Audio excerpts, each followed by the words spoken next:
یہ خلیوں نے کیا خود ڈیسائیڈ کیا تھا کہ ان خلیوں نے مل کے آنکھ بننا ہے، ان خلیوں نے مل کے دل بننا ہے؟ آرگنائز ہوئے نا، اور پھر سارے خلیے آرگنائز ہو کے ایک کامن فنکشن پرفارم کر رہے ہیں۔ دل کا فنکشن گردے نہیں پرفارم کر سکتے، گردوں کا فنکشن آنکھیں نہیں پرفارم کر سکتی، آنکھوں کا فنکشن جو ہے وہ ہاتھ نہیں پرفارم کر سکتے۔ انسان کو تو پتہ ہی نہیں اس کے اندر کیا کچھ ہے۔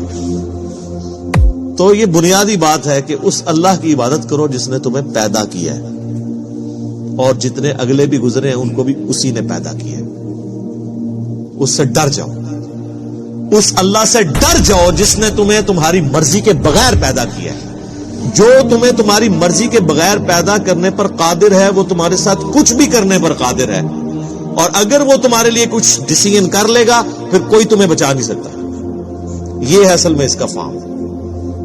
ڈر جاؤ لعلکم تتقون، تاکہ تم ڈر سکو۔ الذی جعل لکم الارض فراشا، وہی اللہ ہے جس نے اس زمین کو تمہارے لیے بچھونا بنایا ہے۔ والسماء بناء، اور آسمان کو چھت بنایا۔ اس حصے کے اوپر بھی گھنٹوں بولا جا سکتا ہے کہ یہ زمین جو بچھونا بنائی ہے، صرف اس کی ایک فزیکل پراپرٹی کو ڈسکس کیا جا رہا ہے کہ زمین کو رہنے کے قابل بنایا ہے۔ زمین میں ہر سیکنڈ میں 2 زلزلے آتے ہیں، ہر سیکنڈ میں، لیکن ان کا ایمپلیٹیوڈ جو ہے وہ بہت کم ہوتا ہے۔ اگر وہ بڑھ جائے تو زمین تباہ و برباد ہو جائے۔ اتنے زلزلوں والی زمین کو رہنے کے قابل بنایا، اسے کنٹرول کیا، اور اس اعتبار سے بھی رہنے کے قابل بنایا ہے کہ وہاں پر ہر مخلوق کے لیے اس کی زندگی کا سامان رکھتی ہے، اور جو سب سے ضروری سامان تھا زندگی کے لیے وہ بالکل فری رکھا ہوا ہے۔ کون سی چیز؟ آکسیجن۔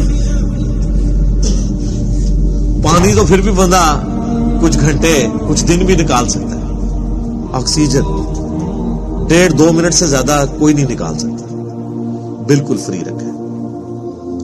اور اس آکسیجن کی جو مقدار ہے اسے کنٹرول کیا ہوا ہے فضا کے اندر۔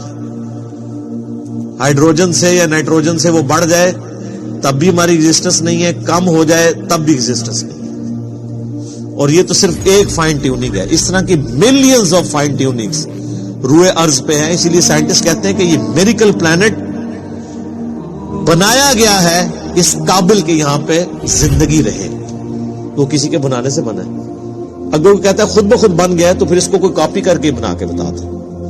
جو چیز کاپی بھی نہ ہو سکتی ہو اس کے بارے میں کہنا کہ وہ خود بخود ہو گئی ہے، تو اس سے بڑی تو بے وقوفانہ سٹیٹمنٹ ہی نہیں ہو سکتی۔ جو کام کرنے سے نہ ہو سکے وہ خود بخود کیسے ہو سکتا ہے؟ خود بخود تو وہ کام ہو سکتا ہے نا کہ جو یعنی کرنے سے ہو بھی جائے۔ زمین و آسمان کی ساری مخلوقات مل کے ایک بیج نہیں بنا سکتی کہ جسے ہم مٹی میں بوئیں اور وہ 6 ارب گنا بڑا درخت بن جائے۔ لوگ تو کہتے ہیں جی مٹی کی تو کوئی قیمت ہی نہیں ہے۔ میں کہتا ہوں سونے کی کوئی قیمت نہیں۔ سونے میں بیج ڈالا جائے تو وہ درخت نہیں بن سکتا۔ اگر مٹی دنیا پہ نہ ہو تو سونے کو چاٹنا ہے کسی نے، اور سونا نہ ہو تو پھر بھی دنیا چلتی رہے گی۔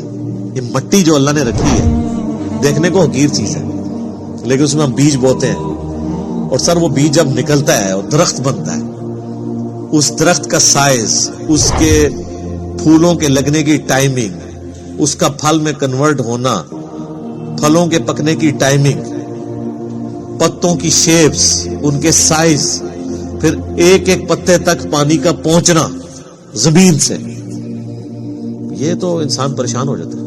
ایک درخت تو بہت بڑی بات ہے، ایک بیج نہیں کوئی بنا سکتا، اور کوئی یہ کہ خود بخود بن گیا، تو اس سے بڑی بے وقوفی کسی کی کیا ہو سکتی؟